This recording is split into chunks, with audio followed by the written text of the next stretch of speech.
पिछले जमाने का जिक्र है। किसी गांव में एक लोहार और उसका बेटा रहते थे।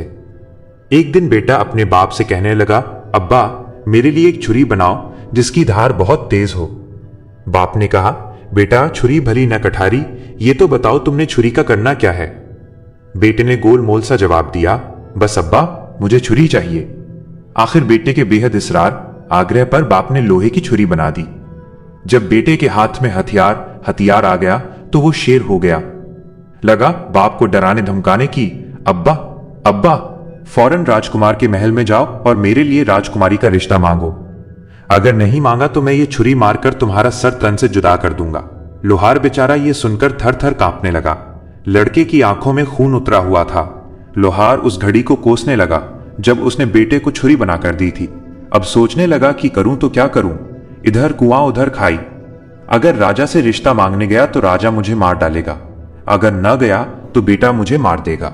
आखिर काफी सोच विचार के बाद उसने फैसला किया कि यूं मरने से बेहतर वहां मरना बेहतर है। चलो राजा के पास चलता हूं, चाहे कत्ल ही क्यों ना हो जाऊं।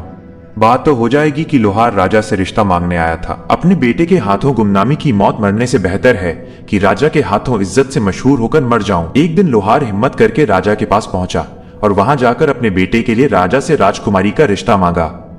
यह सुनकर राजा के तन बदन में आग लग गई कि कमी होकर मेरी बेटी का रिश्ता मांगता है। दिल तो चाहा कि अभी जल्लाद को हुक्म देकर उसका सर तन से जुदा करवा दूं, लेकिन वजीर जरा समझदार था। राजा के कान में सरगोशी करते हुए कहने लगा, महाराज इसे मरवा दिया तो खामखा हंसी मजाक होगा, लोग बात का बतंगड़ बना देंगे, हम किस किस का मुंह बंद करेंगे। अक्लमंदी यही है कि हम किसी तरह से इसे टाल दें, सांप मरे और लाठी भी न टूटे। हम इससे ऐसा सवाल कर डालते हैं कि जिसका जवाब ये सारी जिंदगी भी ढूंढ नहीं पाएगा। अगर गुड़ देने से ये मर जाए तो जहर क्यों दीजिए।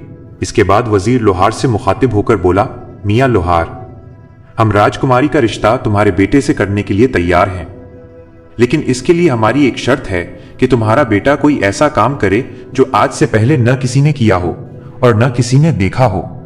लोहार शर्त सुनकर वापस लौट पड़ा और अपने जिंदा बच जाने पर खुदा का लाख शुक्र अदा किया। घर आकर उसने अपने बेटे को यह बात बताई। दोनों बाप बेटे ने गांव छोड़ने का इरादा किया और इस शर्त को पूरा करने के लिए सफर पर रवाना हो गए। चलते चलते एक घने जंगल में पहुंचे। क्या देखते हैं कि एक आदमी शरीन के पेड़ के नीचे बैठा है। जमीन पर चारों तरफ शरीन के पीले पीले फूल बिखरे हैं। आदमी ने चूल्हे में अपनी टांग डाल रखी है और पैर में से तरह तरह आग के शोले निकल रहे हैं। चूल्हे पर खौलते हुए तेल की कढ़ाई रखी है और वो पकौड़े तल तल कर खा रहा है। लोहार और उसके बेटे ने जब ये अजीब मंजर देखा तो वो हैरान हो गए और एक दूसरे से कहने लगे, ये काम तो राजा ने कहीं न सुना होगा और न कहीं देखा होगा, चलो यही सीखते हैं। लोहार उस आदमी से मुखातिब होकर बोला, अल्लाह के बंदे मेरे बेटे को अपना शागिर्द बना लो और इसे भी इस तरह से पकौड़े तलना सिखा दो। वो आदमी लोहार से बोला, मियाँ आगे चले जाओ, आगे मेरा उस्ताद बैठा है, वो तुम्हारे बेटे को शागिर्दी पर रख ले तो रख ले, मुझे शागिर्द बनाने की इजाजत नहीं है। ये सुनकर दोनों बाप बेटा आगे चले गए। चलते चले जा रहे थे। आगे क्या देखते हैं कि एक बड़ की छांव के नीचे एक आदमी बैठा है। उसने चूल्हे में अपनी टांग डाल रखी है और एड़ी में तरह तरह आग के शोले निकल रहे हैं और चूल्हे पर उबलते हुए तेल की कढ़ाई रखी है और वो जलेबियां तल तल कर खा रहा है। लोहार और उसके बेटे ने जब ये मंजर देखा तो एक दूसरे से कहने लगे, अरे ये काम तो पिछले काम से भी मुश्किल है, ये काम तो राजा ने न कहीं देखा होगा और न कहीं सुना होगा, चलो यही सीख। लोहार उस आदमी से मुखातिब होकर बोला, अल्लाह के बंदे मेरे बेटे को भी अपनी शागिर्दी में रख ले, इस तरह से जलेबियां तलना सिखा दे। उस आदमी ने लोहार से कहा, मियां आगे जाओ, आगे मेरा उस्ताद बैठा है, वो तेरे बेटे को शागिर्दी पर रख ले तो रख ले, मुझे शागिर्द बनाने की इजाजत नहीं है। ये सुनकर दोनों बाप बेटा आगे रवाना हो गए। वो चलते चलते एक और जगह पर पहुंचे जहां क्या देखते हैं कि एक आदमी बेरी के पेड़ के नीचे बैठा है। जमीन पर बेरी के मीठे मीठे बेर बिखरे पड़े हैं। उसने भी चूल्हे में अपना पैर डाल रखा है और पैर में से तरह तरह से आग के शोले निकल रहे हैं। चूल्हे पर गन्ने के रस से भरी हुई एक कढ़ाई रखी है और वो गुड़ बना बनाकर खा रहा है। लोहार और उसके बेटे ने जब ये मंजर देखा तो मन ही मन में कहने लगे, अरे ये काम तो पिछले काम से भी ज्यादा मुश्किल है, यह काम तो राजा ने न कहीं सुना होगा और न कहीं देखा होगा, चलो यही सीख लेते हैं। लोहार उस आदमी से मुखातिब होकर बोला, अल्लाह के नेक बंदे मेरे बेटे को भी अपनी शागिर्दी में रख लो, इसे भी इस तरह से गुड़ बनाना सिखा दो। वह बोला, ठीक है, मैं तेरे बेटे को अपना शागिर्द बना लेता हूं, इसे अपने पास रख लेता हूं। ये लो चाबियां। वो सामने एक कमरा है, उस कमरे का दरवाजा खोलो और अपने बेटे को कमरे में बिठाकर बाहर से दरवाजा बंद कर दो। लोहार ने उस आदमी की हिदायत पर अमल किया। जब बेटे को कमरे में बंद करके वापस जाने लगा तो उस आदमी ने लोहार से चाबियां वापस ले ली और लोहार से कहने लगा, अब 1 साल के बाद वापस आना। लोहार चाबियां देकर अपने घर वापस लौट गया। इधर लड़का कमरे में भूखा प्यासा बैठा था, इंतजार कर रहा था कि कोई आए और उसकी मदद करे। लेकिन पूरा दिन गुजर गया और उसकी मदद के लिए कोई ना आया। फिर जब लड़के ने कमरे में चारों तरफ देखा तो उसके रोंगटे खड़े हो गए, खून खुश्क होने लगा। उसके सामने एक खौफनाक नजारा था। कमरे के अंदर चारों तरफ इंसानी हड्डियां बिखरी पड़ी थीं।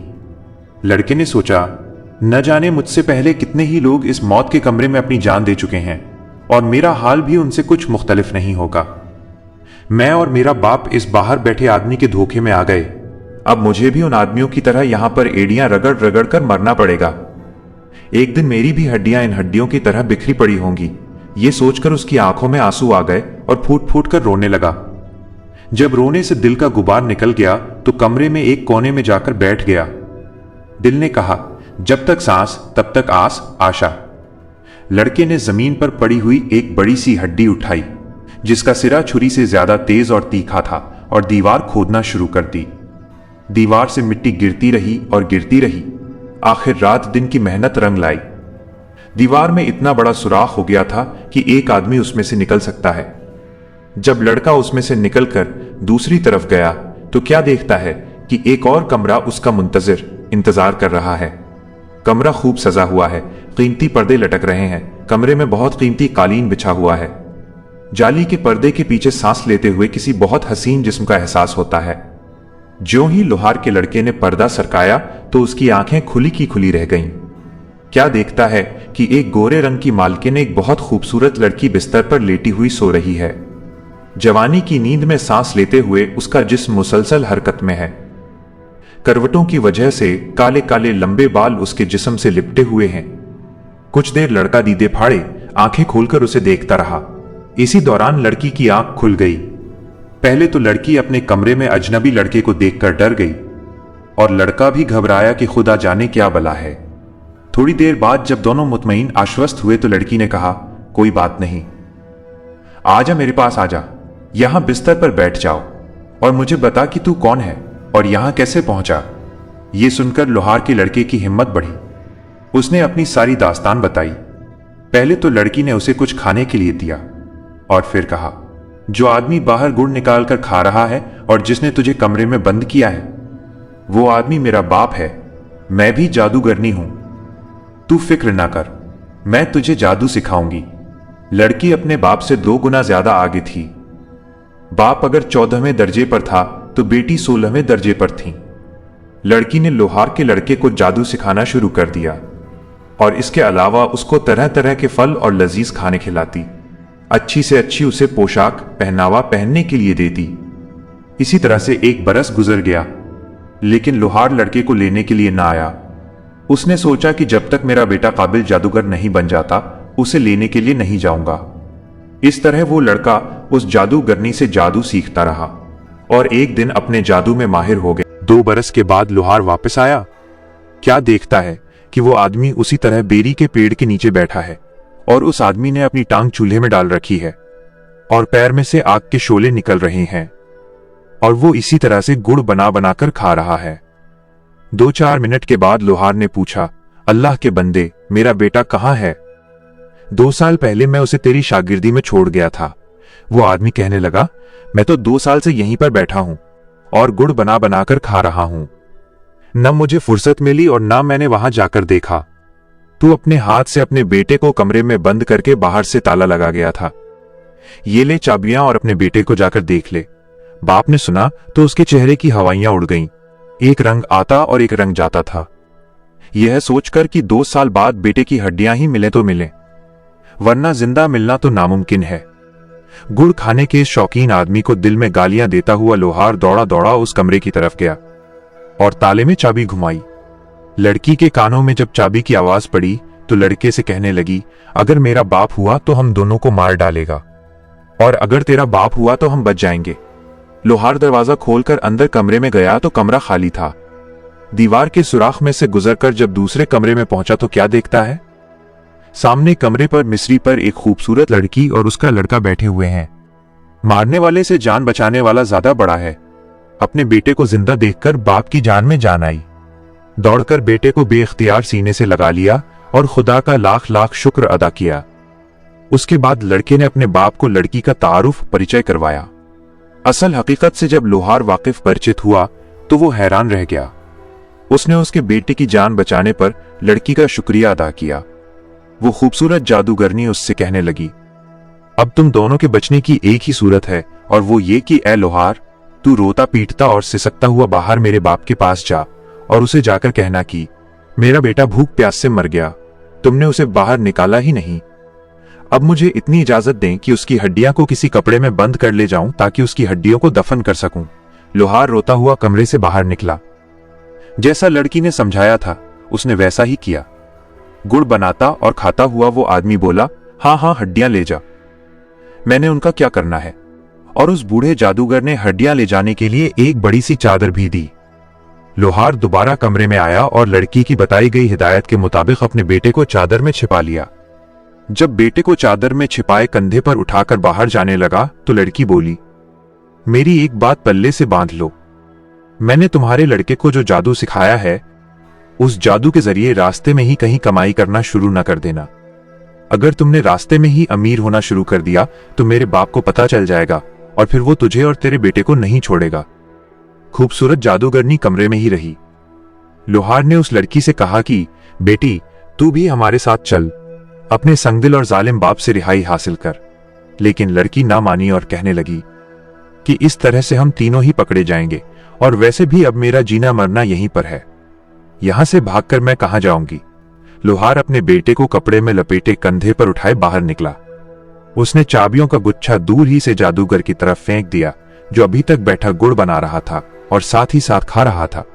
जादूगर ने उसकी तरफ कुछ ज्यादा ध्यान नहीं दिया, चाबियां उठाई और फिर से अपने काम में मसरूफ व्यस्त हो गया।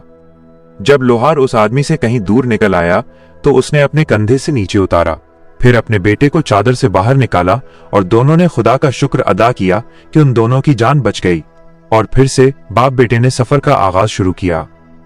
वो चले जा रहे हैं और चलते चलते जंगल से बाहर निकल आए। अब वो हरे भरे खेतों में पहुंच गए। एक जगह क्या देखते हैं कि बैल चल रहा है। बैल घूम रहा है और कुएं से पानी निकल रहा है। पास ही एक जमींदार खड़ा है। लोहार का लड़का अपने बाप से कहने लगा, अब अब्बा, मैं तुम्हें एक जादू दिखाता हूं। मैं एक मंत्र पढ़ूंगा और बैल बन जाऊंगा। तुम मुझे जमींदार को बेच देना, लेकिन याद रखना मेरा रस्सा उतार लेना, उसे साथ मत देना। लड़के ने कुछ पढ़ा और फिर बैल बन गया और फिर दोनों चलते चलते जमींदार के पास पहुंचे। जमींदार ने इस कदर खूबसूरत और पला हुआ बैल देखा तो कहने लगा, बाबा जी, क्या तुमने बैल को बेचना है? लोहार ने कहा, हाँ, बेचना है। जमींदार ने पूछा, क्या लोगे? लोहार ने कहा, 5.25 रुपए। जमींदार को सोच में डूबे हुए देखकर लोहार बोला, मेरा बैल बहुत अच्छा है, अगर तुझे यकीन ना आए तो इसे हल में जोत कर देख ले। जमींदार ने बैल को जोड़ा। बैल खूब पानी निकालने लगा, उसके पहले वाले बैल से कहीं ज्यादा। जमींदार बैल को देखकर राजी हो गया और उसे खरीदने के लिए भी मान गया। लोहार कहने लगा, लेकिन मैंने अपना रस्सा नहीं देना। जमींदार बोला, कोई बात नहीं, तुम अपना रस्सा उतार लो, मैं खुद ही अपना नया रस्सा डाल लूंगा। जमींदार ने 5.25 रुपए दिए और वो बैल खरीद लिया। जब लोहार चलते चलते काफी दूर निकल गया तो बैल ने अपना रुख मोड़ा और भाग निकला। सीधा लोहार के पास पहुंचा और वहां जाकर फिर लड़का बन गया। जमींदार बेचारा हाथ में डंडा पकड़े भागा भागा, दौड़ा दौड़ा और हांफता हुआ लोहार के पास आया और कहने लगा, बाबा, तुमने मेरा बैल तो नहीं देखा? लोहार बोला, बैल तो मैं अभी अभी तुम्हारे हवाले करके आया हूँ, बैल कहाँ है? बेचारा जमींदार के वहम ख्याल में भी नहीं आ सकता था कि इस बूढ़े लोहार के साथ जो लड़का जा रहा है वही उसका भागा हुआ बैल है। जमींदार वापस लौट गया। लोहार और उसके लड़के ने लड़की की दी गई हिदायत पर अमल नहीं किया और रास्ते ही में कमाई करना शुरू कर दी। अब रास्ते ही में उन्हें इसका खामियाजा भुगतना पड़ा। बूढ़े जादूगर को पता चल गया कि लोहार का लड़का जिंदा है और मेरी कैद से फरार हो चुका है। मेरी अपनी बेटी ने उसे मुकम्मल जादू सिखा दिया है। वाकई घर का भेदी लंका ढाता है। जादूगर ने एक बूढ़े आदमी का रूप धरा और उनसे पहले ही आगे रास्ते में आकर बैठ गया। लोहार के लड़के को क्योंकि पहले भी कामयाबी मिली थी, इसलिए उसने फिर से लालच किया और इस बार ऊंट बनने का सोचा। अब्बा अब्बा, इस बार तो मेरे बदले पूरे 9 रुपए मांगना और 1 रुपया भी कम मत करना, और याद रहे मेरे साथ नकेल मत देना। इतना कहकर लड़के ने मंत्र पढ़ा और ऊंट बन गया। लोहार इस ऊंट का रस्सा पकड़े पकड़े चलता चलता उस जादूगर के पास पहुंच गया जो फकीर का भेस बदले उनका इंतजार कर रहा था। फकीर ने लोहार से पूछा, बाबा जी क्या ऊंट बेचना है? फकीर ने लोहार के दिल की कही थी। उसने खुश होकर कहा, हाँ बेचना है। फकीर ने कहा, क्या लोगे? लोहार ने कहा, 9 रुपए। फकीर ने फौरन 9 रुपए निकाले और लोहार की हथेली पर रख दिए। अब लोहार को याद आया और बोला, मैंने ऊंट के साथ नकेल नहीं देनी। फकीर भी जादूगर था और राजदार था, नकेल के भेद और अहमियत से वाकिफ था और बोला, मैंने तुम्हें मुंह मांगी कीमत दी है और नकेल ऊंट के साथ ही खरीदी है, इसलिए नकेल तो तुम्हें देनी पड़ेगी। गरज उनके बीच इतनी बहस और इतनी तू मैं हुई कि राह चलते मुसाफिर रुक गए और इर्द गिर्द खेतों में काम करते हुए किसान भागे भागे आए और वहाँ पर जमा हो गए। फकीर ने लोगों से मुखातिब होते हुए कहा, लोगों खुदा लगती कहो, क्या तुमने आज तक ये सुना है कि कोई जानवर बिक जाए और बेचने वाला जानवर बेचने के बाद उसके गले से रस्सा उतार ले? देखो देखो, यह आदमी मुझे पूरी कीमत पर ऊंट बेचने के बाद ये नकेल वापस लेने पर झगड़ा कर रहा है। फकीर की बात में वजन था। जब लोगों ने देखा कि ये तू मैं नकेल के लिए हो रही है तो सबने लोहार को झूठा किया। इतने लोगों के आगे लोहार की एक न चली। उसे न चाहते हुए भी ऊंट के साथ नकेल फकीर के हवाले करनी पड़ी। फकीर जो जादूगर था और नकेल की हकीकत से वाकिफ था, उसी के मारे उछलने लगा। लड़का अब जादूगर के कब्जे में था क्योंकि अब नकेल जादूगर के हाथ में थी और इसलिए उसके लिए अब ये मुमकिन न था कि वो पहले की तरह आजाद होकर वहां से भाग जाए। लेकिन लड़का भी अब आम लड़का नहीं था। 2 साल जादूगर की लड़की की शागिर्दी में रहने के बाद एक काबिल जादूगर बन चुका था। उसने मंत्र पढ़ा और कबूतर बनकर उड़ गया। जादूगर के हाथ में नकेल का दूसरा सिरा झट से नीचे गिर गया। उसने पीछे मुड़कर देखा तो ऊंट का कहीं नामो निशान भी नहीं था और नकेल नीचे जमीन पर गिरी पड़ी थी। अब जादूगर ने भी मंत्र पढ़ा और बाज बनकर कबूतर के पीछे लग गया। लेकिन लड़का भी कुछ कम नहीं था। शेर को सवा शेर। कबूतर ने जब नीचे झुककर नीचे देखा, गांव की कुछ औरतें झुकी हुई छिछले तालाब में से आंसू भर भर कर काली स्याह चिकनी मिट्टी निकाल रही हैं ताकि अपने कच्चे घरों और फर्शों पर पोछा लगा सकें। इससे पहले कि बाज कबूतर को पकड़ता, लड़का मंत्र पढ़कर मेंढक बनकर छिछले तालाब में जा गिरा। ये देखकर बूढ़ा जादूगर बगला बन गया।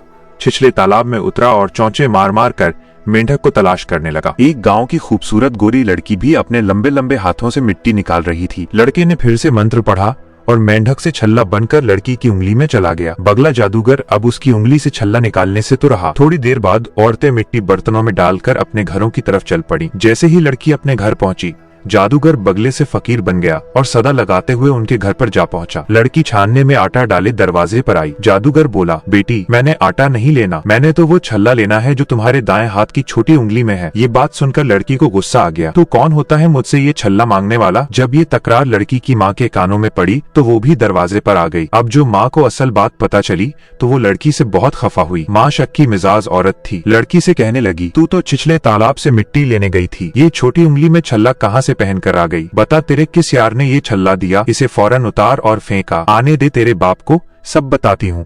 इससे पहले कि तू कोई चांद चढ़ाए, कर देती हूँ तेरे हाथ पीले। लड़की बेचारी अजीब मुसीबत में पड़ गई थी। उसने अपनी छोटी उंगली से छल्ला निकालकर फेंक दिया। फकीर इसी इंतजार में छल्ले पर आंख रखे खड़ा था। उसने छल्ला पकड़ने के लिए हाथ आगे बढ़ाया।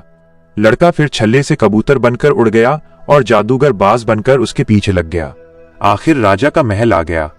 दोनों ऊपर उड़ रहे थे।